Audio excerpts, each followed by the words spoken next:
इसके बाद सवाल है, एक बहन का उन्होंने सवाल किया, बजने वाली चूड़ी पहनना हराम है? बजने वाली चूड़ी कौन सी होती है? चूड़ी चूड़ी होती है, चूड़ी टकराएगी तो बजेगी। हाँ, अगर चूड़ी में घुंघरू बने हुए हैं, लटके हुए हैं उसके अंदर जैसे, और तो वो हराम है, ना जाए तो घुंघरू पहनना हराम है।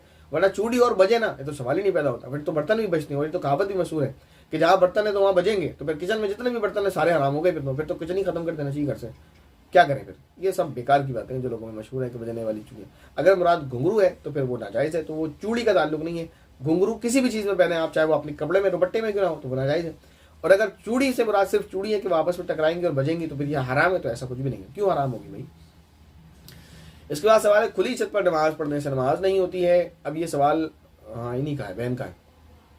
देखिए, मर्द तो कहीं भी नमाज पढ़ ले उसके लिए, क्योंकि शरई पर्दे का वो हुक्म नहीं है कि उसको कोई दूसरा मर्द ना देखे या उसके ऊपर कोई और दूसरी निगाह न डाले, ठीक है ना।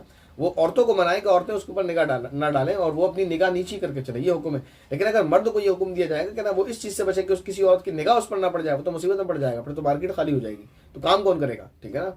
शरीयत ने औरत को इस बात का पाबंद बनाया है कि वो किसी दूसरे मर्द की तरफ न देखे और पूरी कोशिश करे कि किसी गैर मर्द की निगाह उसकी तरफ ना पड़े। अब आप सवाल करेंगे कि वो ऐसे कैसे कर ले, तो वो ऐसे कर ले भाई, अपने घर में रहे, बगैर जरूरत के बाहर ना निकले।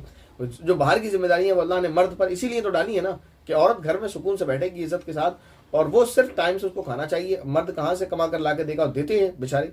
सारे ही मर्द ऐसे होते हैं, कोई इक्का दुक्का खराब हो तो हो, अपनी जिम्मेदारी पूरी अदा करते हैं, चाहे बाप की सूरत में, भाई की सूरत में, शौहर की सूरत में, बेटे की सूरत में। तो वो अपनी माँ का, बहन का, भाई का, बीवी का, बच्चों का ख्याल रखते हैं, तो वो करते हैं। तो बहरहाल तो मर्द के लिए तो ये मसला नहीं है कि वो खुली छत में नमाज पढ़ेगा या ढकी छत में।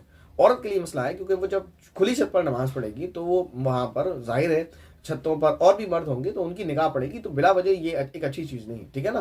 तो बहुत सारा ऐसा होता है, सुना देखा गया है कि छत पर नमाज पढ़ने का मकसद भी कुछ और ही होता है। वो फिर रहने दें, ना ही बयान करें तो अच्छा है। बहरहाल ये कि छत पर खुले में आपको नमाज नहीं पढ़ना चाहिए। नमाज तो हो जाएगी, लेकिन ये अमल बहुत बुरा है कि आप अपने आप को एक्सपोज कर रहे हैं, बेपर्दा कर रहे हैं सबके सामने।